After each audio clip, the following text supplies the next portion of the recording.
রথের দিন চপ বিক্রি করতে গিয়ে যে এই রকম হয়ে যাবে আমি কিন্তু আগে বুঝতে পারিনি। প্রথমে কিন্তু বিকেলবেলা এসে দোকানটাকে সাজিয়ে নিলাম। আজকে আমার দোকানের সামনে এটা কত সুন্দর পরিষ্কার এবং সুন্দর লাগছিল। যেহেতু আজকে রথযাত্রার শুভ দিন, তাই তো আজকে আমাদের বাজারে দুর্গাপুজোর খুঁটি পুজো হয়েছিল।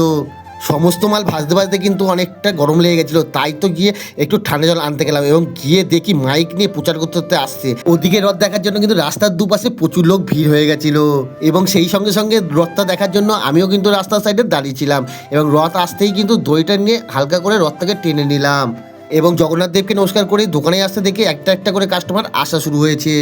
এরপরে কিন্তু আমিও লেগে পড়লাম আমার কাজে। প্রথমেই কিন্তু আমার দোকানে দুটো ছোট ছোট ভাই চলে আসতো চপ নিতে। এরপরে এক দাদাকে পেঁয়াজি দিলাম, এরপরে আমি আবার চপ বেচা শুরু করে দিলাম। যেহেতু আজকে রথযাত্রা এবং তার মধ্যে বৃহস্পতিবার অনেকেই নিরামিষ খায়, তাই কিন্তু আজকে কিন্তু আমরা অল্প করেই মাল বানিয়েছিলাম।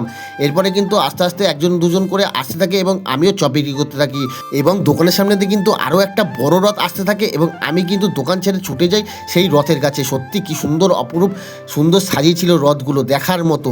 কত মানুষ আনন্দ করতে করতে জগন্নাথ দেবকে নিয়ে যাচ্ছে তার মাসির বাড়ি।